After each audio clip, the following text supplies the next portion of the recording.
Hey guys, how are we doing? Icarumba here, so we're just going to crack on with jumping into Sector 3 now of this run in our Kestrel. So just to recap, we've finished up Sector 2. We've managed to get 3 additional Mantis, which is pretty good going. But we've also got our original 3 crew, we've got a little bit of scrap.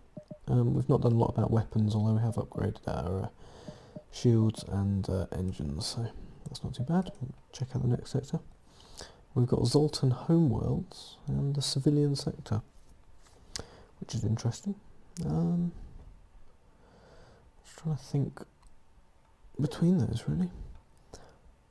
I think we might go Zoltan homeworlds because we may be able to pick up some Zoltan crew, or possibly even Zoltan shields. There's a quest we can complete in the homeworlds that give us either a Zoltan shield or Zoltan crew members, so it's worth the risk to see what we can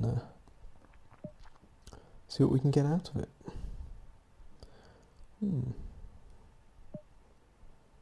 Okay. Again, I was just looking around the sector there, looking for a route through it. There we go, some free dough and scrap, always nice.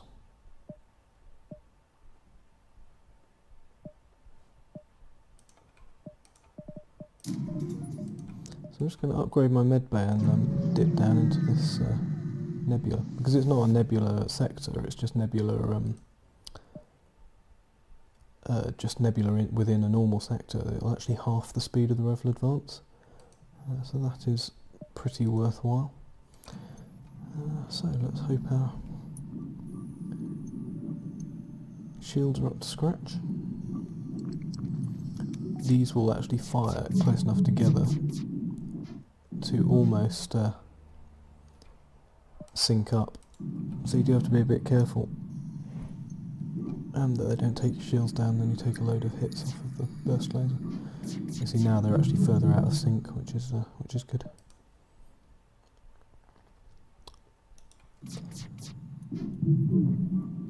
Managed to score 1 miss there, which is what you need.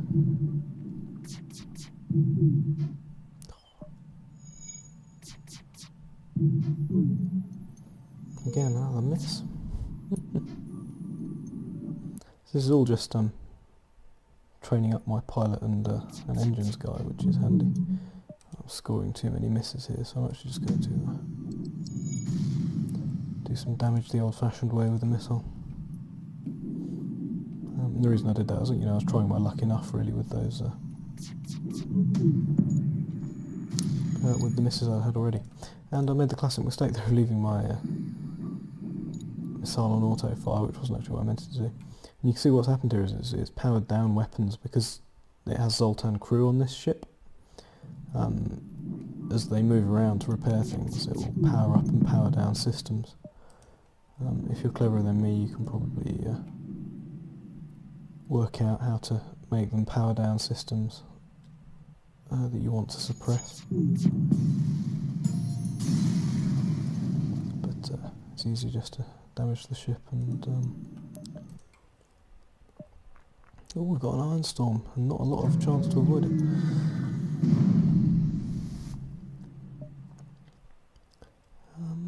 To use pirate ships. Right, where's your presence? Got fuel and ammunition, there we go.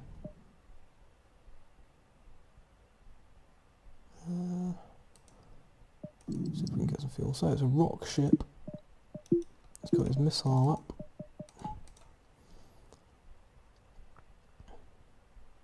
And I think that's just a one-hit missile. Because he's just got a missile at the minute, there's no point in me powering my shield, so I may as well get my burst laser up. There you go, now he's put his burst laser up because I've powered down his shield for him. And I'm going to hope that my burst laser can hit and damage that prior to it firing. There we go.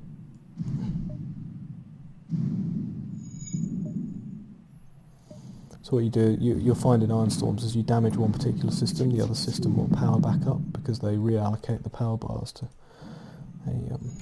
a more useful, an undamaged system. So you do have to be careful sometimes which systems you damage and which you let power up. And of course rock ships have rock plating, so they avoid damage on occasion. Keep my oxygen charged.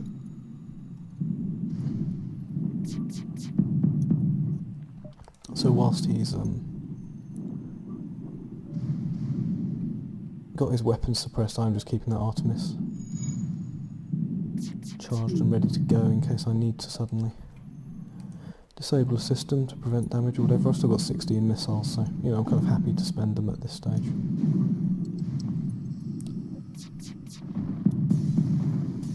There we go.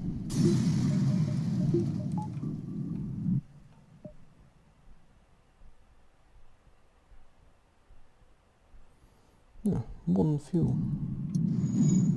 Why couldn't the Iron Storm have cleared while I was fighting it? That would have been much better. Is there anything we want to upgrade here? Not really. I upgraded the med bay for a reason before dipping into the nebula. And that reason is because there's a couple of events in Nebula that an upgraded med bay can help with. It can gain new crew. So it is worth doing for that specific reason.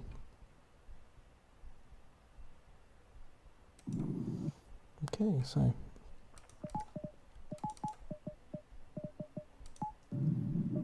this ship can't damage me with his 2-hit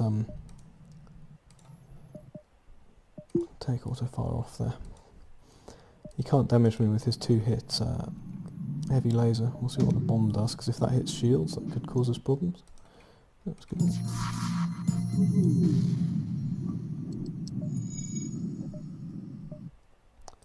Alright, we're going to spend one more. Hang on, let's just see if we can do this instead.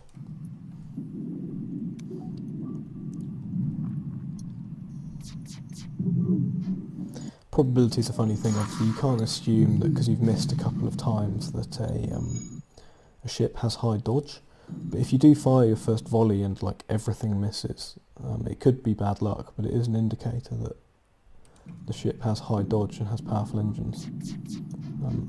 You know, I fired 3 in a row and all of them have missed there.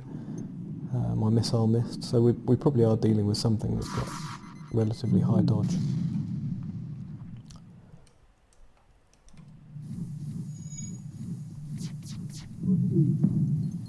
Okay, finally scored a hit against weapons.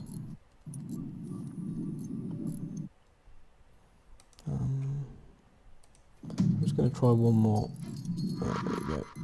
Wasting missiles. So I think I don't have a lot of option here apart from just to try and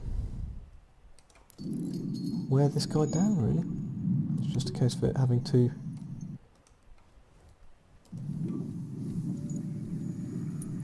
two shield bubbles and high dodge. You know, I'm reliant on hitting.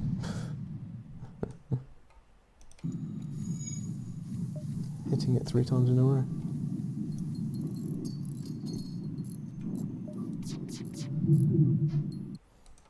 It's really not happening for me at the minute. You know, it is a risk because you can see my O2's dropping. He is. You know, he will take out shields at some point, and then I'll start taking heavy laser hits. That's interesting because he has powdered bomb down for some reason. Right.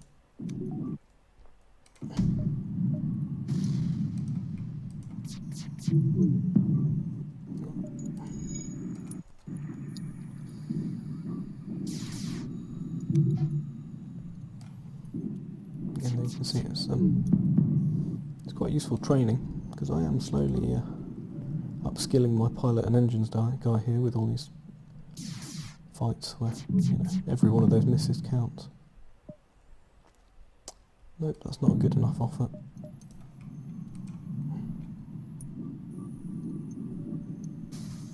You can see his weapons are on fire there.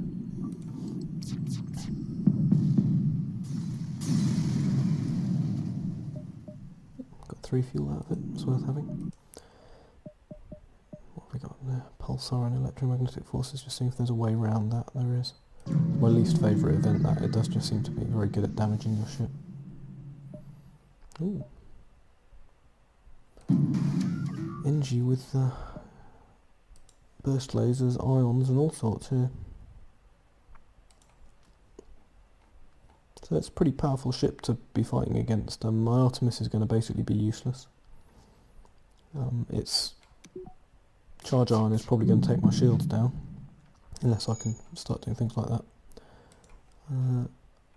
But it's not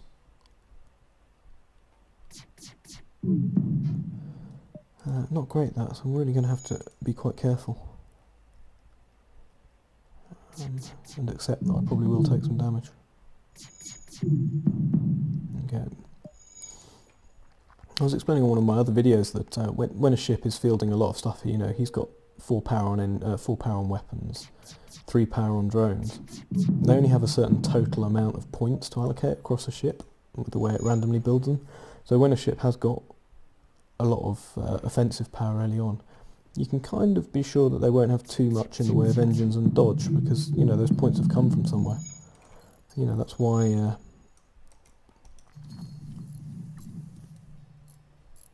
know, I'm hitting quite a lot of shots home here. Okay, so I managed to get my piloting repaired in time. You know, so even though Mantis aren't great at repairing, it is still worth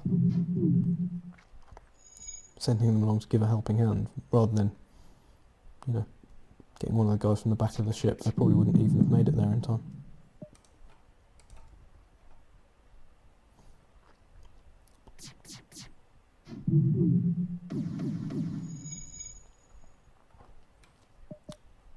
I'm not going to bother depowering shields. You can depower the shield momentarily to let the ions hit systems instead of negating your shields, but seeing as I was just about to beat him anyway, it's not really worth it. So we've got 185 scrap, which is a fair amount, and I'm just wondering whether it might be worth upgrading some ship systems a little bit. I'll just put 1 bar onto engines for now. It is worth having. Oh yes, my pilot got damaged, didn't she? There we go.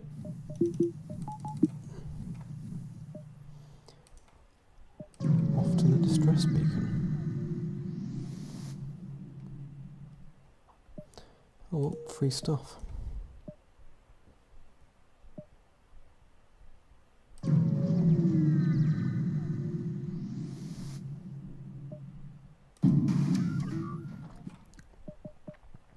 Okay, so we've got flak and heavy laser, and that is a relatively unpleasant combination because they sync up well. They're both 10-second recharge time, so you'll see. Oh, there we go. Yeah, the flak came across just after my just after the heavy laser there now, but I've managed to power down the flak, so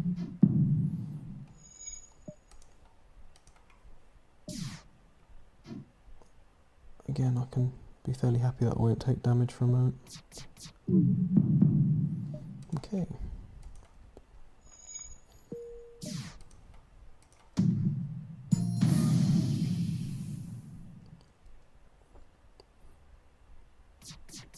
Again, the reason I used a missile there is just to stop that piloting getting repaired too quickly.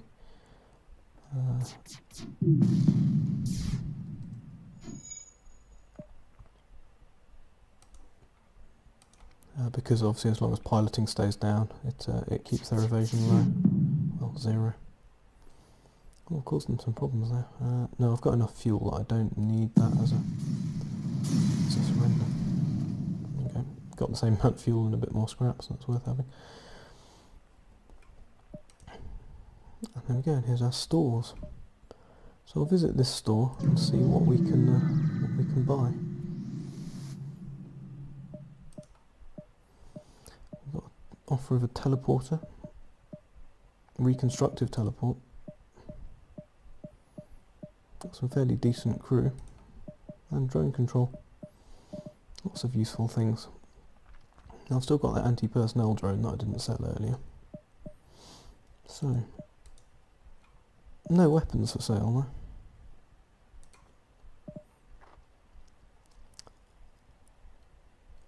though. So let's make some decisions. So with my 3 Mantis, teleporter definitely seems a sensible option. And actually mind control is a very nice addition with teleporting. But I'm not sure I'll go for that at this point.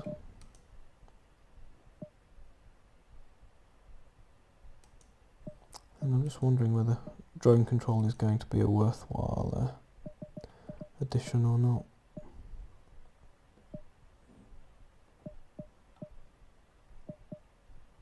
Particularly when you've got reconstructive teleport there, which is a pretty awesome augment. But mainly when you have clone bay, it doesn't pair as well with the medical bay. But it's still not bad.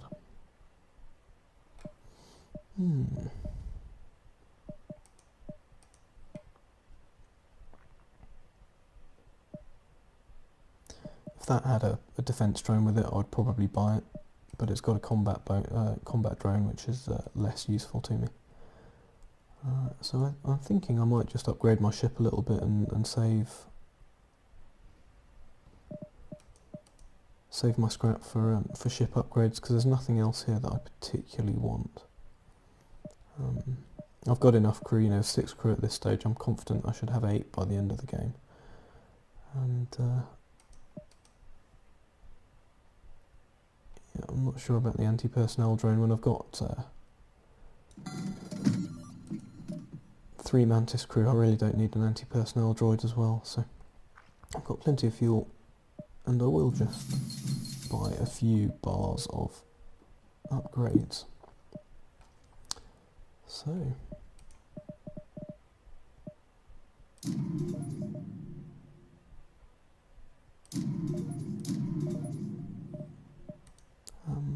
there we go.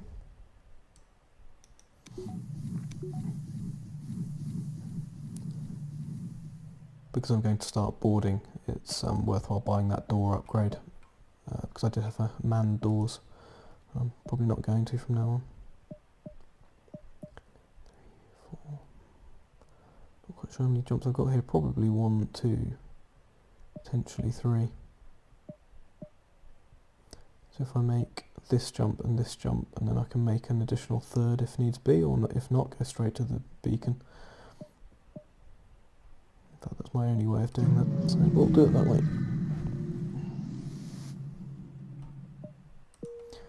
An empty jump.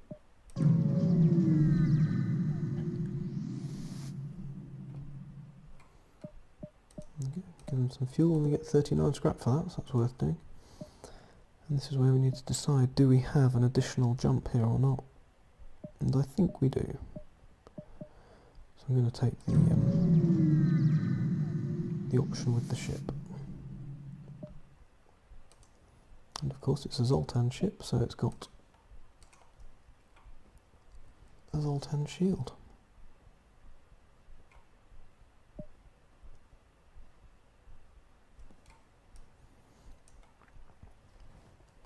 While we're waiting for this to happen, I'm just going to, while we're waiting for the shield to get back. Oh dear.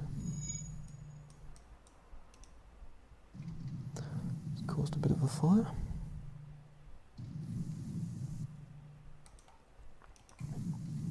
Okay, so we've got an NG and a human. See, I'm just using that to check out what enemy crew there are on that ship. Right, so get that fixed.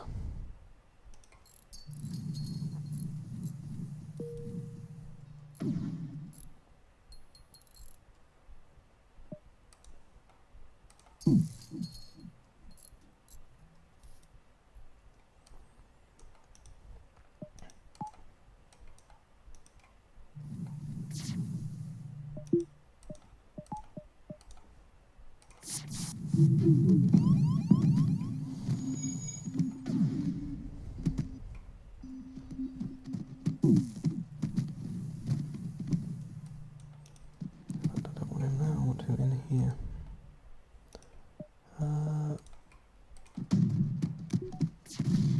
There we go. And again, I'm just using that missile to try and limit the damage I'm going to take whilst I get busy killing these two people on the ship. There we go.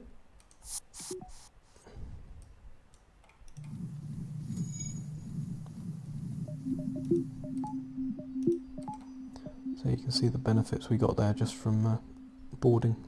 And we've got a load more fuel. Right. And that's our last jump before we make the exit.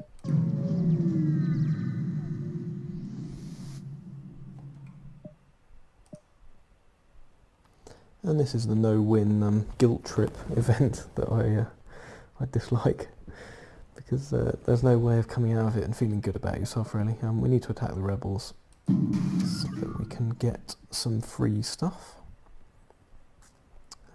However,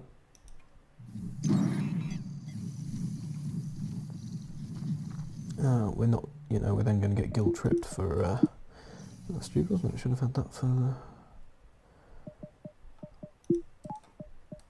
the second shield layer up. Oh, we've got 2 in our teleporter room. And luckily they have no clone bay or medical facilities.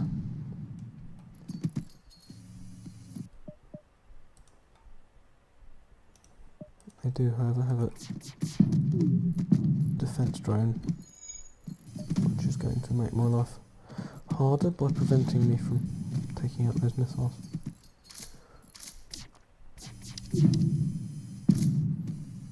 There we go. So this is where we get to use our switch around trick for the borders. And just to explain what I'm doing here, you pause the game. This guy, you can see, is taking too much damage. He'd probably actually win because we've got 2 mantises versus 1 human here, but just to demonstrate. So what I've done is you click him out of the room, right click to put him out of the room, then you select the second guy in the room, right click out of the room. Still with him selected, right click again, and he will then occupy that first space, and then you do the same, so reselect this guy and click again, and you've actually swapped their spaces in the room, so they just swap over. And the guy who was taking the damage is then in the safe spot in the room. So that's a useful trick to know for boarding. And we're going to leave the civilians alone because occasionally the civilian supplies are booby-trapped and do you damage. And plus it's just a guilt trip. I mean, it tells you that they're going to die in deep space anyway. But as far as I'm concerned, that's their fault for being in the middle of nowhere with no proper support network. It's hardly my fault, is it? We'll just get these guys healed up, and then this is the end of Sector 3, and we're ready to head into Sector 4. And we've built ourselves a half-decent boarding ship. Join me later for a bit of Sector 3.